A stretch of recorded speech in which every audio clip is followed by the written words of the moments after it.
barabyara, abantu baraberewe, abantu bari kwitwara neza, abantu wagushaka yagusanga he? Ese yagusanga mu kabari? Ese yagusanga hehe? Wagushaka yagusanga he? Ese yagusanga mu kabari? Nibihe byari biryoshye, ahari wenda hari n'igihe n'umwana adashobora kubyibuka ko mama yamukikiye, ko yahetse ku mugongo, ko umwana yanyariye mama mu mugongo, ariko mama yari amuhetse. Can you imagine noneho uyu munsi wa none umenye ko uhetswe n'Uwiteka? Shalom shalom, ni kuri Nyirabisage TV. Turashimira Imana y'Umwami wacu Yesu Kristo. Turashimira Imana yabanye natwe mu gihe cy'amezi 6 gishize. Kristo yabanye natwe, nta kiguzi na kimwe twigeze dutanga kugira ngo tubone ineza y'Imana. Ni ubuntu bw'Imana gusa. Nta kiguzi na kimwe umuntu yatanga kugira ngo abone uburinzi bukomeye.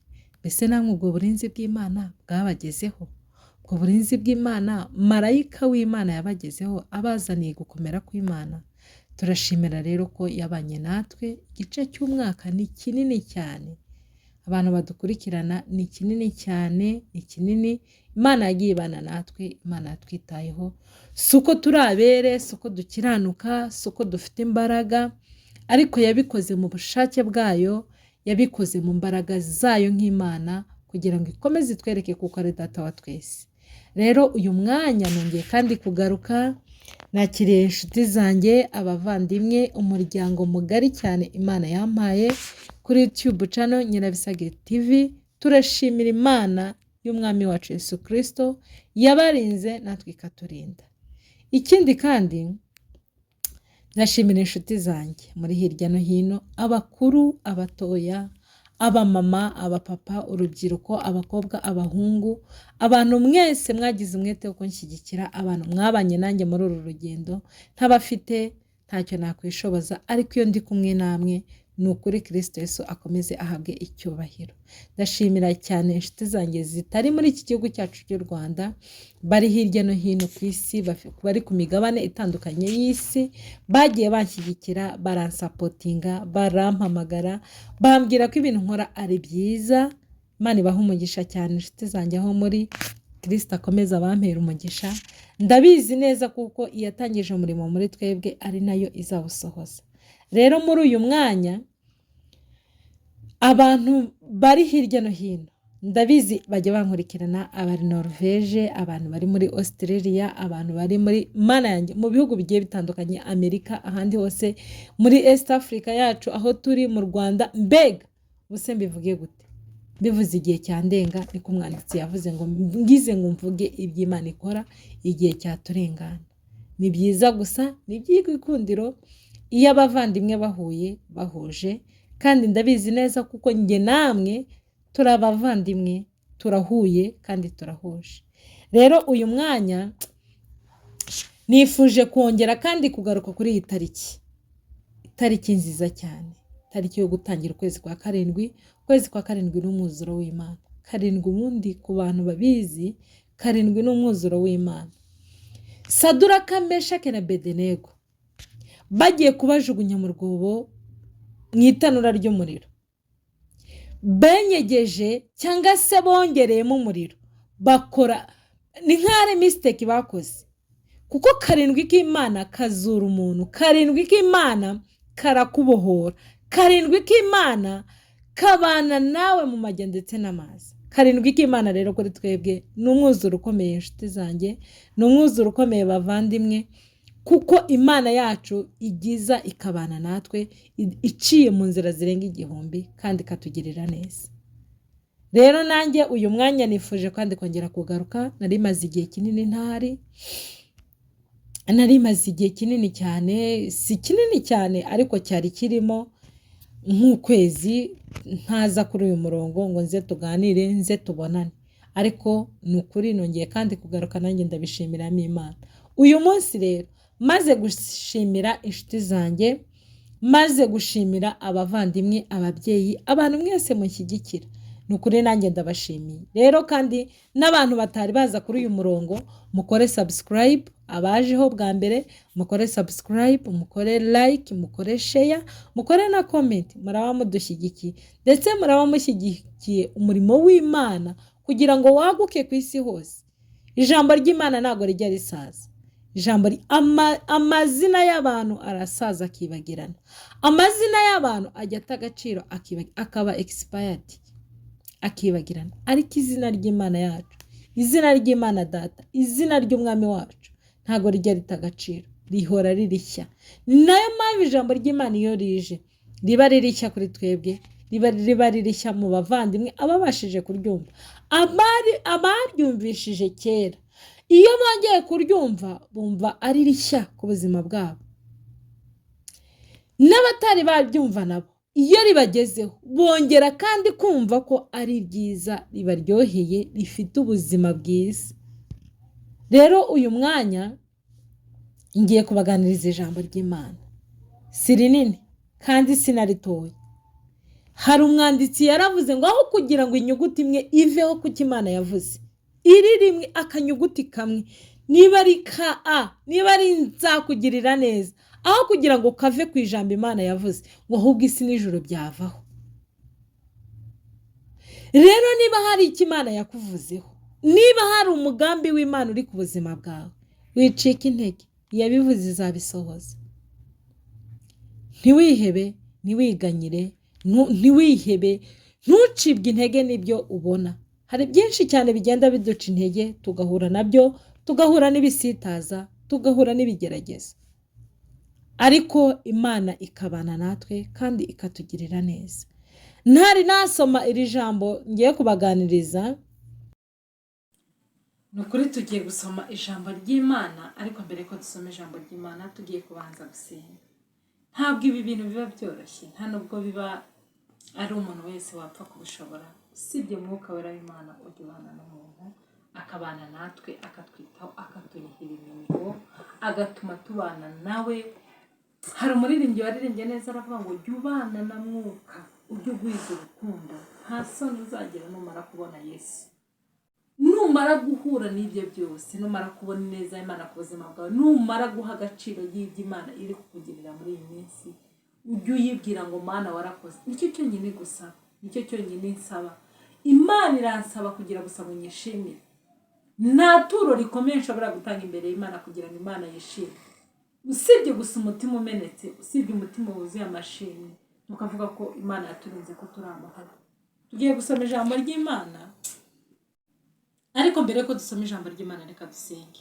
Narababwiye ngo igihe cyose uzumva ukeneye gusenga Imana, direction y'umutima wawe yonyine, ahantu hose waba uri, muri situation yose waba urimo, nyankunda kubivuga ibyo bintu, situation yose waba urimo ntiyakubuza gusenga Imana. Ubu ubabaye ugomba gusenga. Nuko gusa Bibiliya ijya ivuga ngo ubabaye nasenge, kandi wishimye nawe naririmbe. Ariko gushima Imana ni ukwishima muri situation ariyo yose. Reka dushimire Imana yabanye natwe muri amezi 6 yose ashize, nta kiguzi twigeze dutanga. Harimo benshi cyane bapfuye, turakomeza inshuti n'abavandimwe bakomeje kugira ibyago, turabizi. Namwe mukomere mwihangane, mwisi siko bizahora kandi mwisi siko bizaba. Dutegereje Umukiza ko azaza kuturuhura imibabaro n'iyi miruho yose dufite muri iyi si. Abantu mufite umutima mwiza, ni ukuri muwukomeze, kandi n'abandi nabo mufite uwundi mutima mubi, namwe muwukomeze. Bibiliya ijambo ry'Imana rijya rivuga ngo uwezwa nakomeze yezwe, ndetse yezwe inshuro zirenga 7. N'uwandura nawe nagumye yandure. Hari igihe uwo wanduye azagera igihe akezwa, hari n'igihe uwo wejejwe nawe azakomeza kwera imbere y'amaso y'Imana. Reka dusenge Imana, hanyuma dukomeze n'ijambo Imana duhaye kuri uyu munsi. Kaduce bugufi aho waba uri hose, utwaye imodoka, uri mu nzira ugenda n'amaguru, wicaye mu wawe, ahantu hari hose, reka dusenge Imana. Uwiteka Mana nziza, turagushimiye, turakubashye kuko uri umukozi w'umuhanga, uri itangiriro ryacu Mana, kandi uri n'iherezo ry'ubuzima bwacu. Turagushima kuko wabanye natwe mu mezi 6 yose ashize Mana. Tujya kwinjira muri 2025, twagusabye imbaraga, twagusabye ubuntu bwawe ngo bugendane natwe, twagusabye ubuzima n'impagarike, twasabye ubugingo bwacu kugira ngo burendwe nawe. warabikoze Mana. Muri iki gice cy'amezi 6 wagendanye natwe, ntiwigeze udutererana, ntiwigeze udusiga twenyine Mana. Wagendanye natwe mu bihe byari bikomeye, watugiriye neza Mana. Warinze abakuru n'abatoya, warinze imfubyi n'abapfakazi, warinze abarusha n'abaremererewe. Ariko n'uyu mwanya wa none Mana, twebwe twese tuzamuye icyubahiro cyawe tugushima. Twebwe twese tuvuze kuko wera, nta yindi Mana iri wihwanye nawe, nta yindi Mana twabona, nta yindi Mana twahimbaza atari wowe. Niyo mpamvu duciye bugufi cyane Mana, tuvuga izina ryawe. Niyo mpamvu tuje kubwira ubwoko bwawe, tuvuga ineza yawe. Ni wowe watangije umurimo mwiza muri twebwe. Turakwingize n'ubundi kugira ngo ugumane natwe, utwiteho Mana. Naba ari twebwe twenyine tuvuga, ahubwo uvugire muri twebwe. Naba ari njyewe Mwami, niko biri ijambo ryawe rimbwira, ahubwo izina ryawe rihabwe icubahiro. Urakoze Kristo kuko wiyegereje imitima y'ubwoko bwawe. Urakoze kuko ugiye gutuma tuvuga ijambo ryawe rikagira imbaraga ku bantu bawe, rikagira umusaruro n'umumaro ku bwoko bwawe Mana. Ndakwinginze kugira ngo twebwe twese utugirire neza. Buri wese uri muri situation iyo yaba arimo yose Mana, ndakwinginze kugira ngo iri jambo nirimugeraho Mwami, rimubere inkomezi, rimubere ibyiringiro, rimubere byose Kristo, kuko ndabizi kuko ujya wicarana natwe ukatugirira neza. Ntidupfe kuvuga dutera waraza, ahubwo tuvuge duhawe nawe, kandi dutange duhawe nawe Kristo. Urakoze kuko ugiye kubana natwe no kutugirira neza, none n'iteka ryose, mu izina ry'umwami wacu Yesu Kristo no uhimbazwe. Amen.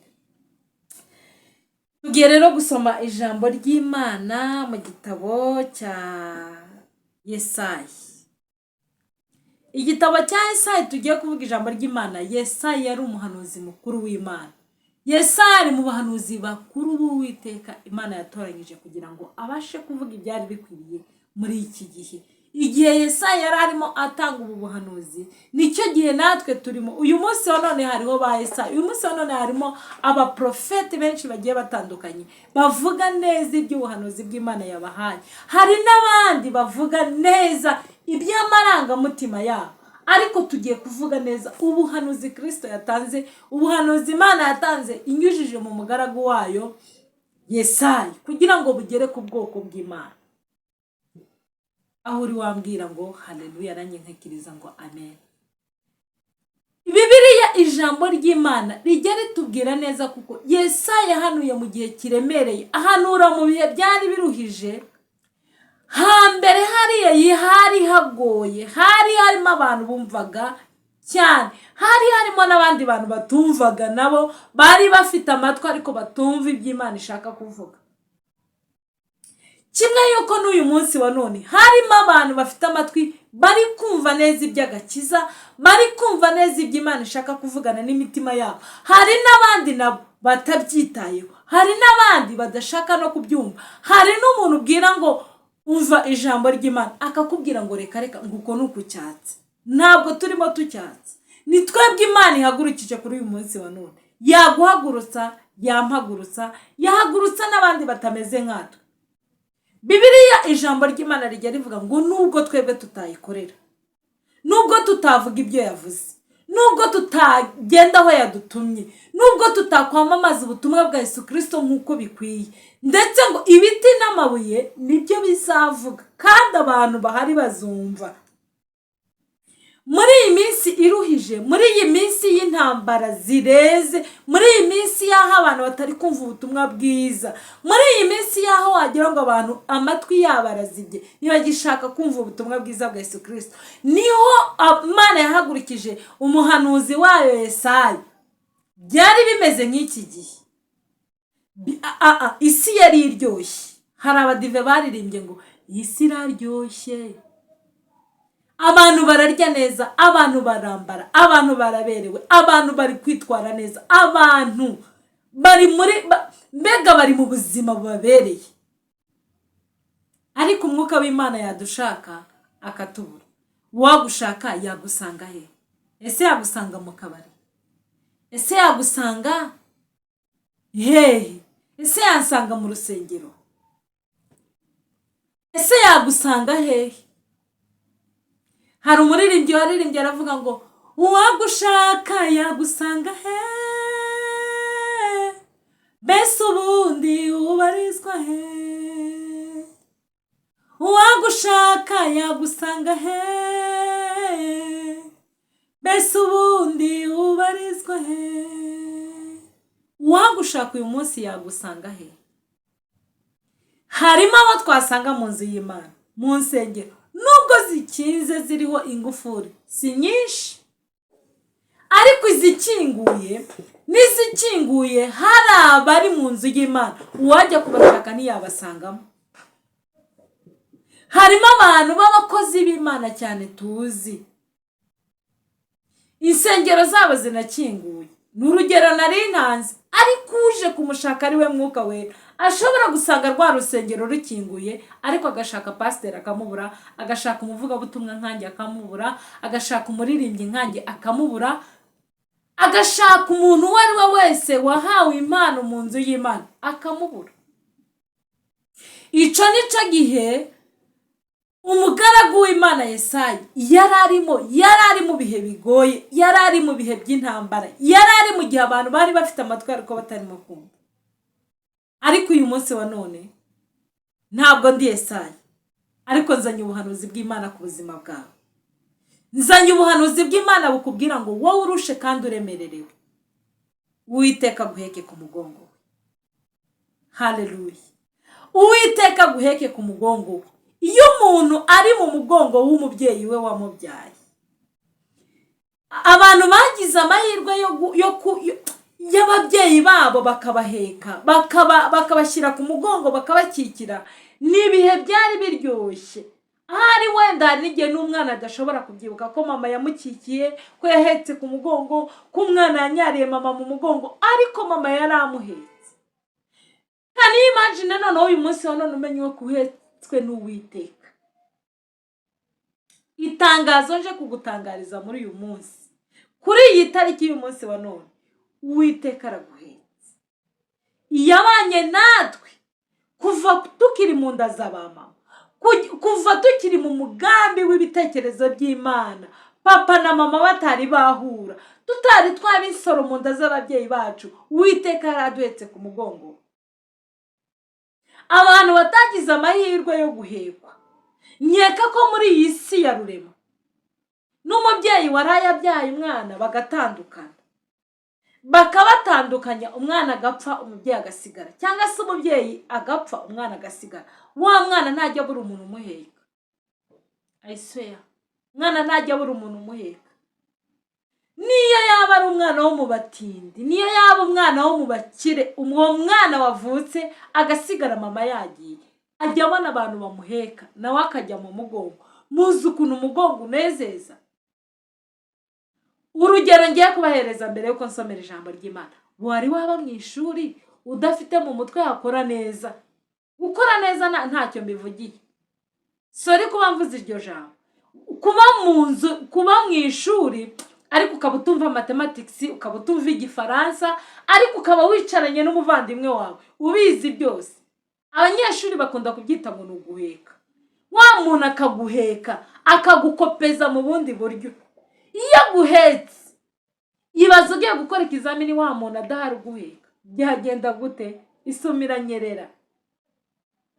Ingobyi iba yabuze aho ifata, kuko wa mugongo ntawe uhari.